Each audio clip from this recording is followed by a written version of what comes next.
Arsenal host Palace. Big match for BJ. Yep. He likes Arsenal. I do. Why? Why do you like Arsenal?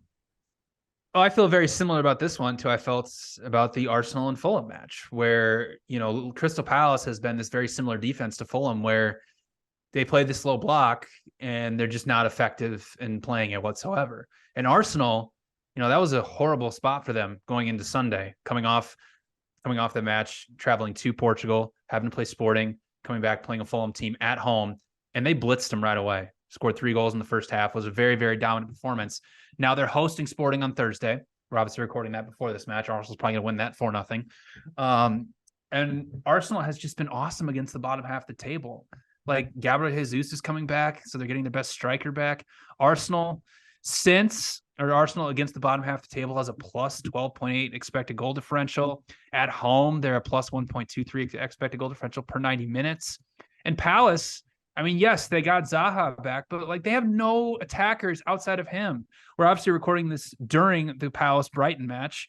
But before this, and so whatever happens there happens. But before that match, Palace hadn't had a shot on target in 3 matches. They've created under 1 expected goal combined in those 3 matches. So it's I think a slam dunk Arsenal spot here. They're still battling for the title. They're going to take this incredibly seriously. So I love Arsenal, especially getting Gabriel Jesus back to provide more attacking threat. I don't know how Palace is going to keep them out. Obviously, this is the repeat of the opening match of the entire Premier League season, where we all loved Crystal Palace and we thought they were the best team in the Premier League. And they've just completely fallen off, and they're just not that anymore. They're a horrible offense. I don't see them threatening Arsenal in transition. So I love my Gunners, -1.5 at -120. So here's the thing. It is the 8th minute as we sit here and record this. Great podcasting. Palace has ended the streak. They have put a shot on target. Oh, I thought you were going to say they were going to score. They have not scored. They have not. I bet I had a heart attack because I'm on Brighton. They put a shot on target, and then they put another shot just wide of the post. Oh my gosh. Edouard. So they're thrashing. So 1 shot on target in 4 matches. My fault. So they're up to 1 now. I would bet both teams to score here or nothing. I think Arsenal's attack should have its way, and look, the system is very impressive, and Jesus coming back too.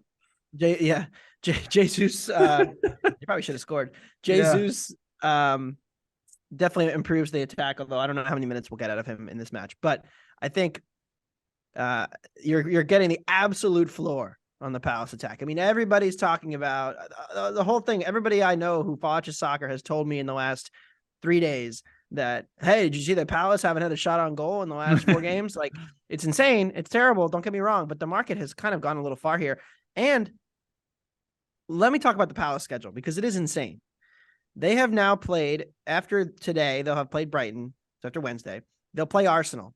They will have played everybody in the league once, and then 9 teams a second time. 28 matches, right?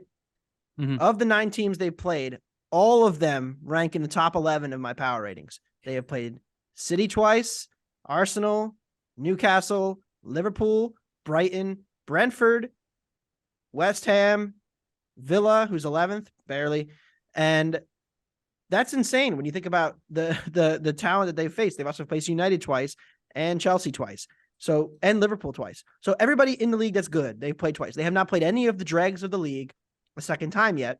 And I think it's kind of, I don't even know how to wait for this. We talked about this in the first half of the season, and the attack did get better just production wise because they played worse teams the second half before the World Cup. So I think you're getting a little bit of a small bargain on both teams to score here, plus 128, plus 130.